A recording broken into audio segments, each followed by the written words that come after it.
Great. Well, let's get started here then. Everyone, welcome to Building the Right Renewable Strategy for Your Business. My name is Sarah Golden. I am the Senior Energy Analyst at GreenBiz. And today we're going to be talking about the latest thinking in renewable energy and how you can navigate the sector's opportunities and challenges to help meet your goals. So, we know that rapid decarbonization is an imperative to address climate change. And we also know that transitioning from dirty to clean energy is critical in reaching decarbonization. Yet, procuring renewable energy is not necessarily the same thing as decarbonizing. Of course, the two are connected, but they're not the same things. And so for companies that are considering the difference between these two things, it's truly the difference of making a shift in your reputation versus helping make a shift in the way that we consume and use energy.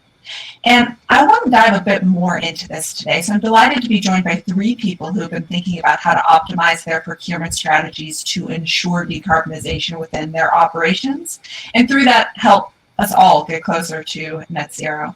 So I want to welcome Robert Fairey, who's the Senior Director of Energy Procurement at Cox Enterprises, Gregg Belardo, I'm sorry if I mispronounced your name, Gregg, Senior Director of Global EHS and Sustainability at Charles Rivers Laboratory, and Chris Ball, Product Manager, Marketing Lead from Bloom Energy.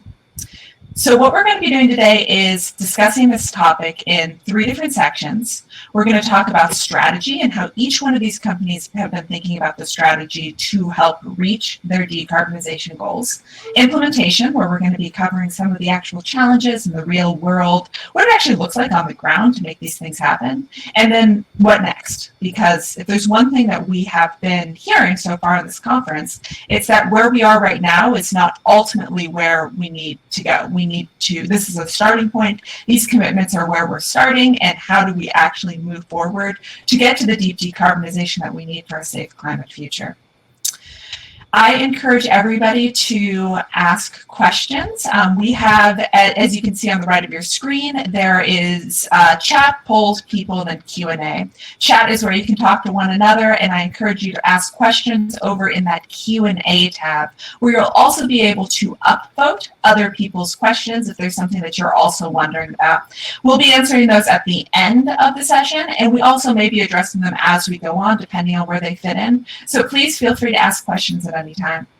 And with that, I'd love to turn it over to Robert to hear for just a couple of minutes about what the strategy has been over at Cox Enterprises. Thanks, Sarah, and thanks to everyone online joining us for the breakout session today. I work at Cox Enterprises. We're a privately held company based in Atlanta, founded in 1898, and a leader in communications and the automotive industry. And I'm a member of the Cox Conserves team, which is the environmental sustainability arm at Cox. And our program, we started over 14 years ago in 2007, and we've continued to refine our programs and strategy to make a positive environmental impact in the communities we do business. In fact, earlier this year, you might have seen that we accelerated our water and carbon goals by 10 years. So we have three main corporate sustainability goals: carbon neutral by 2034, zero waste to landfill by 2024, water neutral by 2034. One of the key elements to a successful program, and you might have heard this in other sessions, is data. Consistent, reliable information is critical. In order to achieve a goal, we've got 40,000 utility accounts across the country. It's important to have visibility in the carbon impacts of our operations, to set baselines, identify focus areas, and track our progress to goal. You can see from these four critical areas, this has been a real focus for us as we move forward to achieve our carbon neutral goal in 2034. Next slide, please. One of the key areas of our strategy is energy conservation, and this is work we do inside the fence in the buildings across our footprint. So this means bringing energy efficient lighting, equipment, and controls to consume less energy and reduce our carbon footprint. And in order to cast a broader net, we've really modified the way we do projects, combining high return projects with ones that are slightly lower. And we've got a dedicated team that screens and analyzes and run these projects through our internal model. Next slide. Another key component of our strategy is on-site and off-site renewables. We've got a lot of factors that go in to decide if these locations are good candidates for renewable projects.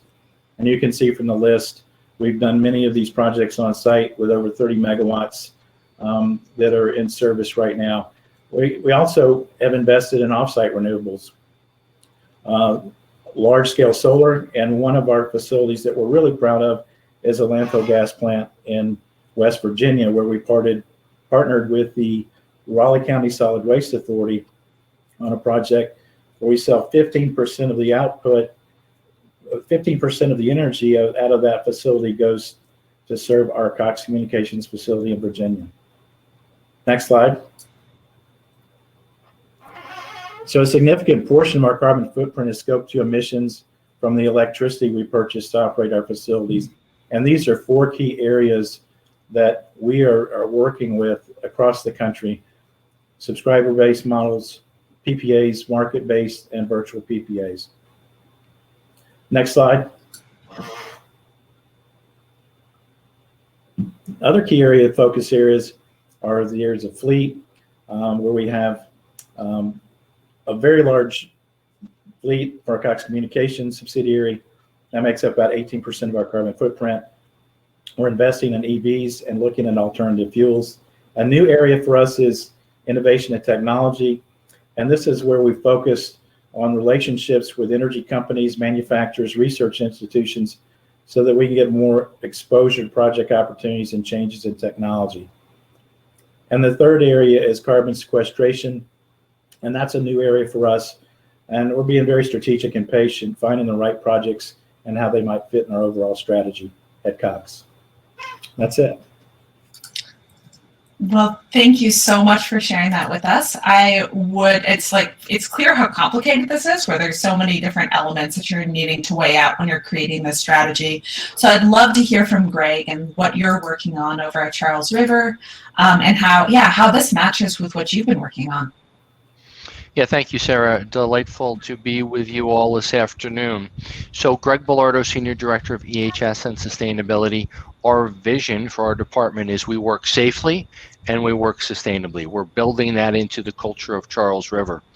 I've been with the company for approximately 2.5 years. We've developed a citizenship strategy, and then a piece of that, and you can go to the next slide, the environmental piece of that is very core to what we're trying to do here.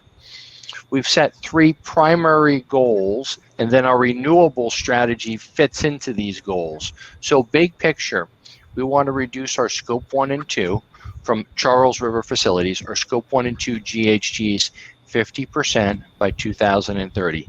That's in line with a 1.5 degree future. That's in line with net zero by 2050. We haven't committed to that yet, but that's in line with that. As part of that, we've developed a strategy to be 100% renewable electricity by 2030. Next slide, we'll get into that in more detail, but this is really important to us. We're about 47% of our GHGs in our baseline year of 2018 are from electricity. 53% are from fossil fuels. So we're working simultaneously on reducing energy conservation. We've got a sustainability capital fund that we've set up to fund projects that maybe wouldn't have been funded before. And then we're working with procurement on renewable electricity. So we've really set this up so that it's a playbook. Facilities, you get more energy efficient. Over here, we'll get more renewable electricity. We come together, we reach our goal. And then about a year ago, we also set a Scope 3 goal, 15% reduction in Scope 3 from our value chain. Most of that is from our supply chain. Very complicated supply chain, and we're just going out now and getting actual data from our top 100 or so suppliers. Really, as we speak, we're doing this. We've modeled that based on economic models, but we want real data, and then we'll start that engagement and start encouraging them to reduce their GHGs as well. So Sarah, next slide please. Are you wanting this one? That's the one we wanted. Yep. Thank you. So our renewable strategy, and I have to say that's very small on my screen, but I'm pretty sure I have this memorized, so we should be good. We've recently signed and announced publicly a North American virtual power purchase agreement. So that was, I think, June 7th or so. We did our first ever sustainability press release. We will be 100% supplied by renewable electricity starting January of 2023. We've got a solar array we did with Duke Energy in Texas. So really excited about that. And we're negotiating right now for 100% renewable electricity. Again, virtual power purchase agreement, looking at Europe, and we're hopeful to have that deal signed end of September and then have some press releases as well. Soon as that is signed, we'll start looking at Asia Pac, which will be a little bit more complicated. We know that. We're China, we're Singapore, we're Japan, but that's the next thing we'll take on. But once we have Europe and North America, we'll be at greater than 80% renewable electricity and around 43% reduction in scope 1 and 2 GHGs. So really excited about that. Well, thank you so much for that. You had mentioned that breakdown in between electricity and oil for your emissions. Do you have an idea of what portion of your emissions come from energy versus other activities within your operations? When you say energy versus other activities, I'm not quite sure what you're meaning there. Sure. Any other source of emissions, be it process emissions, be it any other, like chemical manufacturing. Yep. So we have a very small amount of ozone depleting substance use, but in general, it's almost all from energy use. Almost all. And just to be clear, you said electricity and oil. It's electricity and fossil fuels. So we don't use much oil, but it would be natural gas, and then there are some plants with propane, etc. And a little bit of oil. But yeah, we wish it was flipped, 53-47 the other way. It makes it easier. The more electricity you have, the easier this is. But we'll get there. Thanks so much for that. Chris, I'm going to turn it over to you. Great, thank you, Sarah. My name is Chris Wall. I lead the product marketing efforts at Bloom Energy. Been with the company about 5 years now. Bloom Energy is a manufacturer of solid oxide technologies. We've the past 15 years been known for commercializing our solid oxide fuel cells. And just a few days ago, we announced our solid oxide electrolyzer for hydrogen production. So I'll touch on that in a moment. But essentially what a solid oxide fuel cell does is it's an on-site power generator that allows you to produce electricity in a reliable sense. So fuel comes in from one end, and the goal of a fuel cell is to get hydrogen. So hydrogen reacts with air and creates electricity in an electrochemical process. So there's no combustion. So when you avoid combustion, you're avoiding smog-forming particulates, nitrous oxides, sulfur oxides. The way that we've historically gotten that hydrogen is through natural gas, so CH4. And the reason is it's abundant, it's cheap, and it's reliable. So you get 24/7 fuel for your fuel cells. So what we offer our customers is a reduced emissions, better reliability, and cost predictability over the term of the deployment. But if you go to the next slide, Sarah, the exciting thing about our technology is that it's fuel flexible. So we're giving our customers a path to zero carbon because we understand that achieving 100% zero carbon today is difficult to say the least. But companies and governments are trying to get on a path to achieve zero carbon in the coming years. And with our platform, because essentially it's looking for hydrogen, you can run pure hydrogen through the system and get zero carbon electricity. Now, the challenge to date has been getting affordable, clean hydrogen. And that's where electrolyzer comes in. So it's based on the same technology as our fuel cell, uses the same supply chain and the same manufacturing. But what you do is you take renewable or zero carbon electricity, be it solar, wind, or nuclear, and run it through the electrolyzer and create zero carbon hydrogen. So we're connecting the dots and trying to build out that entire economy. The other options that we have are to run biogas through our systems. So we've got biogas in every corner of the world, whether it's from dairies, wastewater treatment, or landfill gas that we're producing from our everyday activities. And you can run that through the fuel cell and produce carbon neutral electricity on site at your facility. So that's what Bloom offers as a part of a solution to organizations looking to decarbonize. Chris, do you have any of these hydrogen facilities that are actually launched on site right now with clients? Yeah, we have one that's running in South Korea right now. It's 100% hydrogen fuel cell that's in operation. And then we just announced 2 partnerships on the electrolyzer front of producing hydrogen. One with Idaho National Laboratories, it's funded by the DOE to produce hydrogen from nuclear power plants. So about a quarter of all nuclear power plants in this country are unprofitable because they're producing power 24/7 when in the middle of the day they might not need that power. So there's an opportunity to create hydrogen with that excess electricity. And then the other one was with Heliogen, using their concentrated solar power plants to produce hydrogen. Well, thank you for sharing all of that. As I mentioned before, this is clearly very complicated. There's a lot of moving parts when we're talking about moving from dirty to clean energy. And it's difficult as a service provider to be figuring out how can you create a truly clean resource for different organizations that are looking for on-site options. So I'd love to get into the implementation a little bit more. And I also want to encourage folks to be asking questions, which we can get to as time goes on during the session, and then also we'll have some time at the end. So I want to start out actually with Gregg, because you had mentioned you use VPPAs, virtual power purchase agreements, and I know you just signed a VPPA, as you mentioned, in June. And I would like to hear a little bit more about how do VPPAs work and how does that actually lead to decarbonization? Yeah, we were really excited to get this first one signed and announced. So if we go back just a little bit, we started our renewable electricity journey by encouraging our sites one by one to buy bundled green energy, so bundled with REC, so it was green. And we got up to, I don't know, 20, 30, I think we're at 37% now actually, globally, renewable electricity by these one-offs.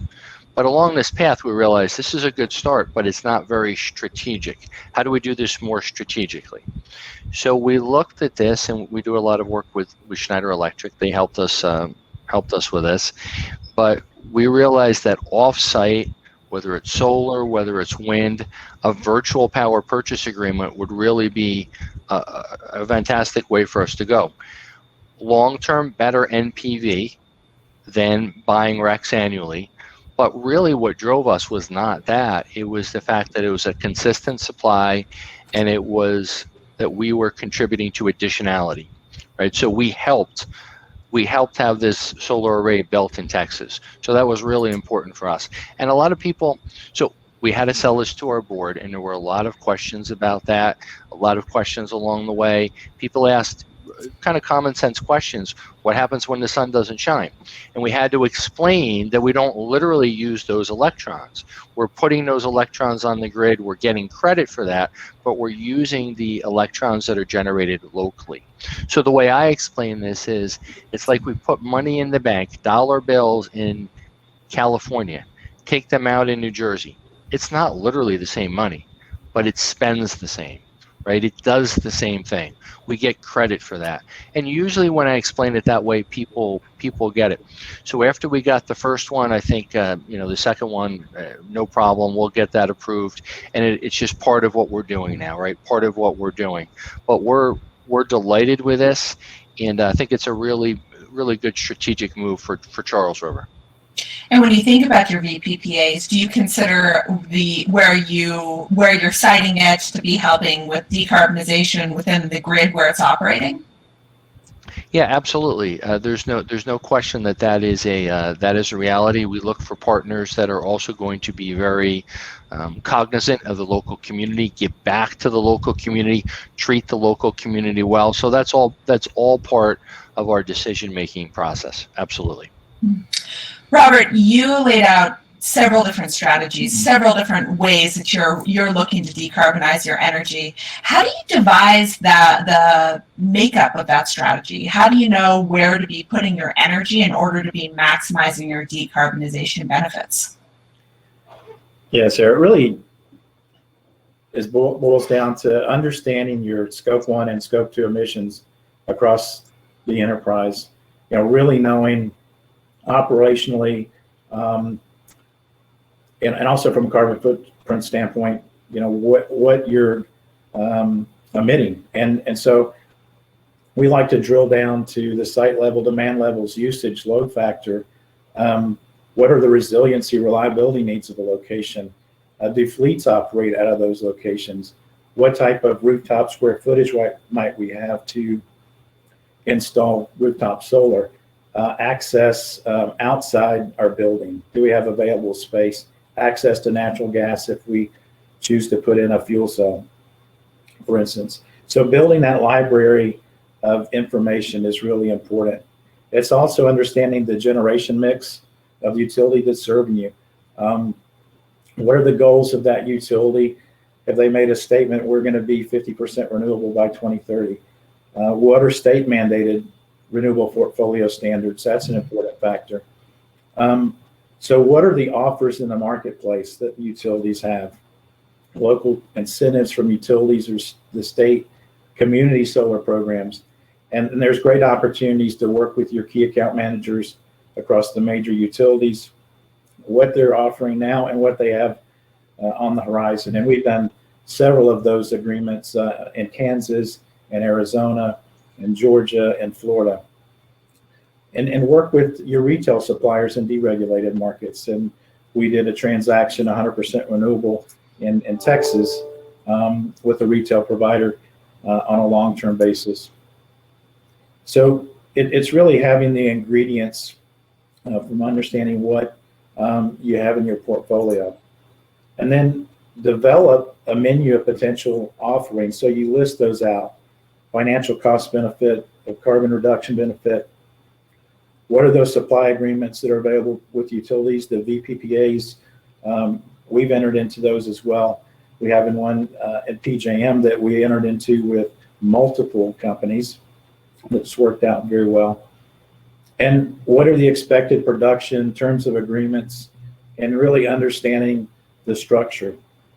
You look at your aggregated consumption in those states and regions, and then you also look at what can I do on site. You've got all that information, and what am I looking at in terms of technology? Could I put solar, fuel cells, battery plus storage, which we just finished that in San Diego, doing a project there.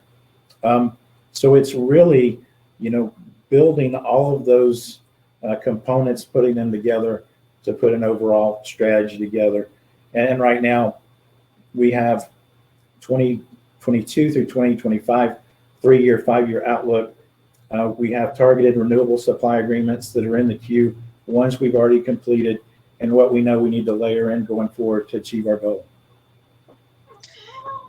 Thank you. We have one question that's about how you can overcome challenges where markets may not be, as conducive to renewable energy. And I think what you were just talking about hits on that well, because there's all of these different mechanisms that are emerging that make renewable energy procurements more available to more types of company.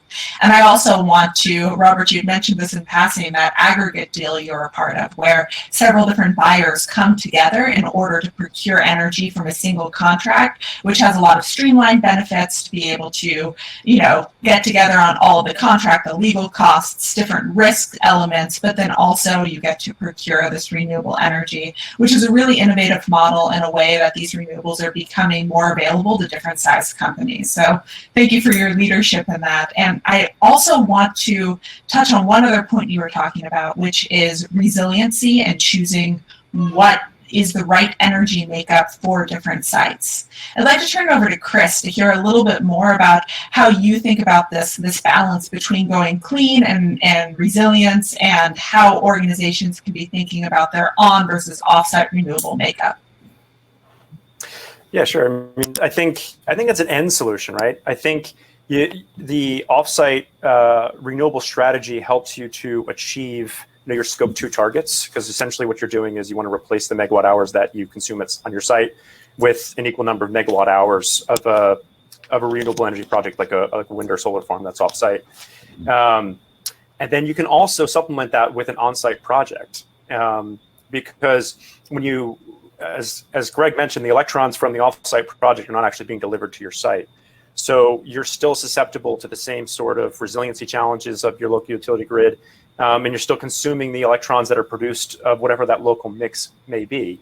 Although from a reporting standpoint, you don't have to report those emissions. So with an on-site project, you're able to reduce local emissions, you're able to reduce local air particulates, you're able to increase resiliency, but that doesn't negate any of the efforts that you're doing with your off-site projects. So you can achieve both, and some of the savings you get from your on-site project can actually pay for your off-site projects as well. So that's the way we look at it, and I think that works the same with on-site solar as well. We all know that when you look at the solar footprint of what you can achieve at your site, and I used to develop solar power plants for commercial industrial customers, you can never actually achieve 100% of the energy use that you use on site. So you have to look at off-site projects as well. So I think it's a balance of the two. Thanks for that. We have another question about getting the C-suite on board. When you're doing these different strategies that are complex, you're clearly going to need to buy-in from different levels of the company. And I recognize you're just coming from the perspective of your company and that all of your companies already have stated missions that they're going to support this. But what advice would you give to organizations that are maybe earlier on in this journey that are needing to get that C-level, that leadership buy-in? Robert, let's start with you.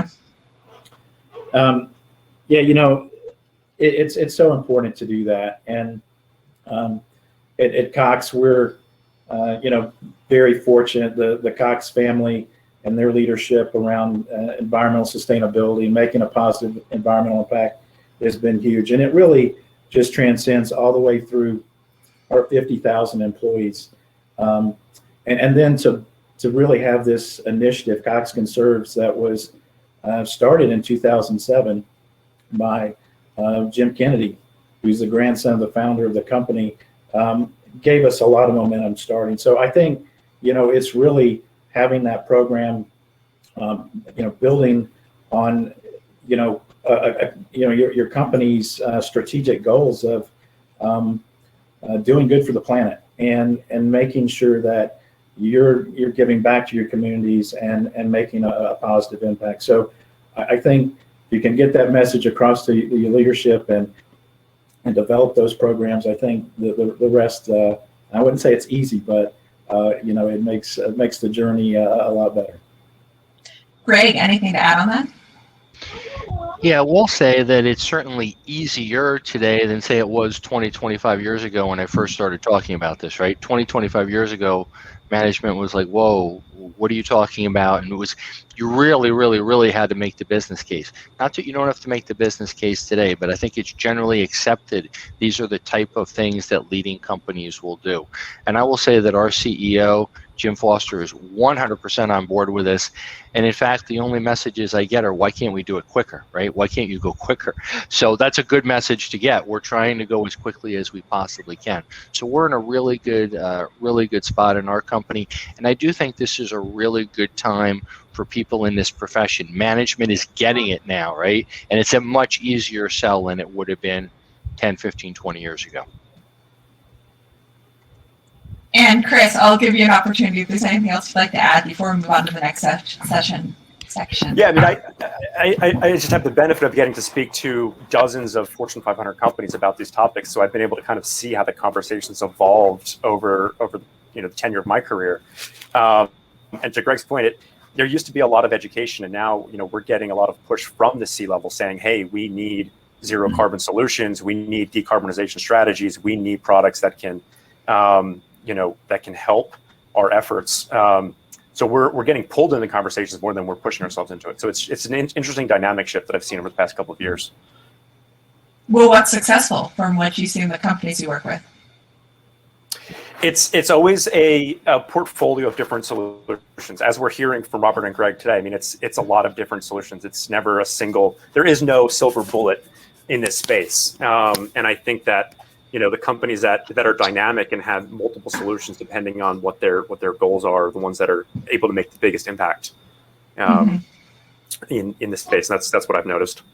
Yeah. And from the BuyIn perspective, is there something that seems to sell to more Fortune 500 companies than others?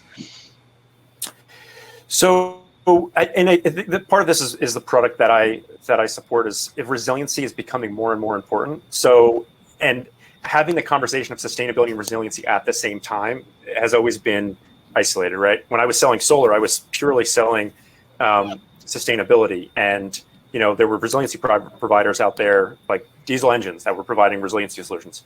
Those two conversations are happening simultaneously now. So how can I find a solution that gives me both? And that's the problem that a lot of us are trying to solve. Whether it's fuel cells, solar plus batteries, different kinds of technology coming together, which is something we're seeing now.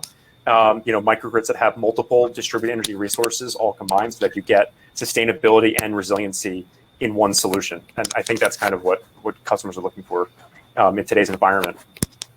Yeah, absolutely. We've been talking about how renewables have been getting cheaper and how they're more attractive financially and that people are getting it more, but there's also this element of just that there's all of these things that are now available to make a clearer value proposition that we may not have had in the past. I want to move on to our final topic of conversation, which is what's next. We've been hearing throughout the day that this is a great starting point, but this is not where we ultimately need to be. We need to be up. We need to be moving faster, and we need to up our commitments across the board. And one question that comes up a lot within, how we actually navigate this is the question of offsets. And Robert, I'd be interested to hear from you where offsets fit into your strategy. We had one specific question about what your plans are for carbon sequestration, how you think about nature-based solutions when you're thinking about offsets also. Yeah, so with the information we have today in terms of just going out and buying offsets to achieve our goal for scope 1 and 2 emissions, we're not there yet. I mean, it's wanting to understand more about the certification guidelines, supply in the U.S., additionality of these projects and implementation, and how are they going to be monitored. And so that's really important for us to understand. We believe we're going to be better positioned to operate in this market and participate with carbon offsets or credits if it's projects we develop internally and Cox manages those projects. And so that would be the answer to the question is that we are actively looking at locations where there's landfills in need of investment. So continue to do those types of projects where we can point and quantify exactly, the methane destruction there. So that's one area. And then reforestation, understanding really good projects where good forestry management will make a positive impact. We actually have an outside firm helping us with all of this and providing some guidance. So more to come on that, but certainly something we're keeping our eye on. We have another question for you, Gregg, around how you're engaging suppliers. So can you share a little bit more about your process for measurement and tracking progress when you're working with suppliers? Sure. And we've really just started going down this path in detail. So we did some economic modeling based on spending, and we identified the top, I think it was 115 or so suppliers that we think would contribute to roughly 2/3 of our supply chain GHGs based on economic modeling. So with those, we went out with a commercially available platform. We selected EcoDesk, used by many in the pharmaceutical industry. We kept it as simple as possible. Didn't add any additional questions. In fact, strip some away that we thought we wouldn't do anything with that information. So why bother our suppliers? And so then we started the engagement in the end of, I think it was the end of May. We reached out. We did some awareness sessions, and now I think actually tomorrow is the hope for deadline for submittal. And we know some are lagging, right? And we're coaching them, but we want to see what we get in terms of actual data, and then we'll start looking at really encouraging those that haven't set reduction goals to set reduction goals. And we will also look at, and we'll just explore this, but the opportunity, our VPPAs are oversized to allow for growth. right? So 15 years out, they're generally 15 years. Early on, we'll have excess RECs. What do we do with them? Can we work with our suppliers? Can we do things there, right? So we want to start to explore that. We want it to be very much of a partnership. In its early days, we haven't done that yet, but that's what we're looking at doing. And I think, as with most companies, our supply chain GHGs are much higher than our own GHGs. So we know there's tremendous opportunity there, right? So we're excited about that, but very early days with what we're trying to do. Yeah, absolutely. You are not alone in the majority of emissions being buried within those scope 3 emissions. So it is something that everybody that's serious about climate and also energy should be engaging their suppliers in that.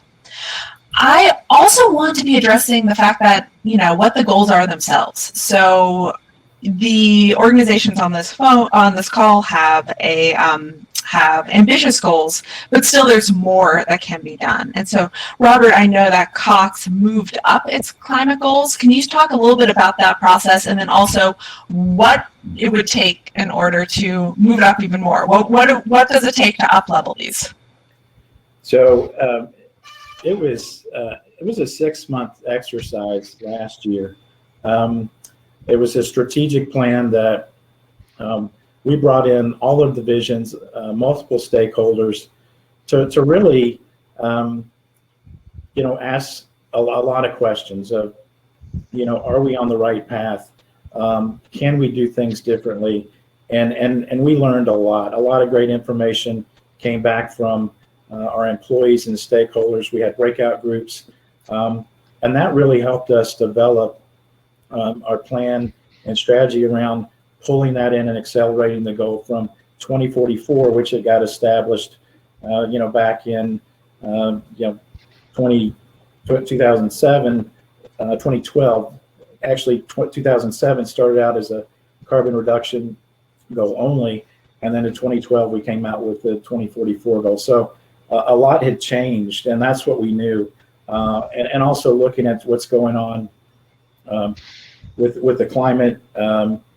And we did say, what can we do quicker, better, because the planet does need our help. And so that's what we did, and we brought that in 2034.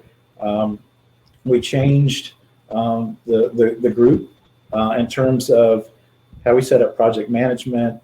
We formed a supply chain focus. So a lot happened in order to position us well to meet our new goals going forward.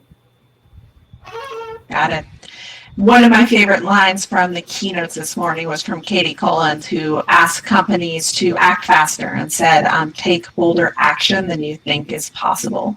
And I think we're at this inflection point where the technology is changing so quickly. It's difficult to be making these goals for 10, 15 years out based on what we know about what's available today. And there seems to be a disconnect between the speed companies are going and what they say is possible versus where we actually need to go. Like, I wish we were starting with the point of this is where we need to be, and let's back map what needs to happen today in order to get there. And Chris, I know you talked to a lot of these different organizations that may be setting these goals. And I'm curious what you're hearing between that tension of what's comfortable and what we know needs to happen, especially when you're a company that's competing with other organizations. Yeah, I mean, there are a lot of very, very ambitious goals from most organizations have really aggressive goals, and a lot of states have very aggressive goals and utilities, and I think Biden's going to have a net zero goal that he's going to put for the country, and there's a lot of work to be done. I mean, I think it's exciting because I think there's going to be a lot of new developments that come down the pike. But meeting these goals is going to be a big challenge. I think it's a lot more complicated than anyone really wants to believe. I think it's a lot easier to for a politician to talk about zero carbon than it is for people like all of us that are trying to actually implement these goals. And we know the challenges. I mean, just as Robert and Gregg explained, it's not as simple as just signing a VPPA. I mean, there's a lot of conversation that have to happen, a lot of technology, a lot of different strategies. So I think it's a very exciting time. There's big challenges ahead of us, but there's no reason why we can't accomplish them. Yeah, I guess not. I guess not. Fingers crossed that we're able to really raise the bar across for all these organizations. We have a couple of questions that are about getting more specific about utility models and what's possible for procuring clean energy. There are some questions around green tariffs and how you balance out the benefits between going with a green tariff, which is generally a utility program where an organization can pay a surplus in order to be procuring their energy from renewable sources that the utility already owns, versus a power purchase agreement or a virtual power purchase agreement, which is more about investing in and developing a new energy asset. So I'm curious to hear from the folks on this call, anybody that feels passionate about an answer or has considered this before, how you evaluate a green tariff versus a power purchase agreement when moving forward with your energy strategy.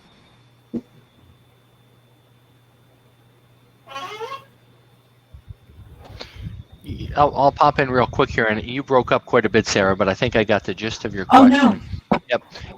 We were very excited about going with the virtual power purchase agreement because of that concept of additionality, right?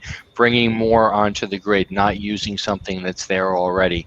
So that was a significant driver for Charles River to move forward in that direction. Yeah, and I would add to that, Sarah, what Gregg said. I mean, that's exactly right. I mean, additionality, I think, is very important. Some of these tariffs, these green tariffs that we see, you really have to ask the questions and dig in to where are these coming from. And it's interesting, the responses you get back of, what makes up these recs for some of these green tariffs. I mean, we don't want to be buying the day old bread, so to speak, that gets bundled in with these tariffs at times. So whatever we can do to move new projects forward, that's what we're looking for as well. I realize. Go ahead. Oh, sorry. I just personally, I use a CCA for my home here in Marin County because I get cheaper electricity and it's 100% renewable. The power is actually coming from where you are in the Pacific Northwest, so it's not providing any sort of additional resiliency or anything. So I think it's an option, but I think it's not the only option. Sure, yeah, and a CCA, that's a community choice aggregation, which is a model that some local utilities have, primarily in California. Are there other states that have CCAs besides California? Do you know, Chris? Well, I actually don't know.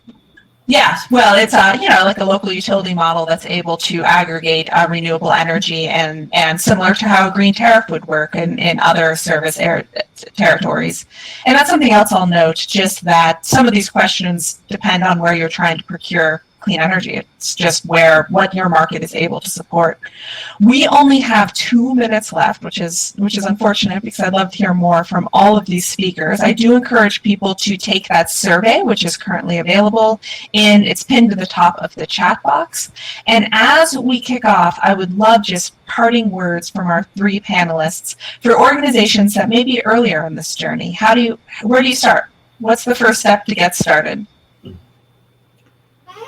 But I would say, just, reach out for help and assistance. I mean, there's, us on this call, there's a lot of great organizations. If you don't know where to start, reach out to any of us on the Cox Conserves team. We'd love to help. So I think that'd be a great first step if you don't know where to begin.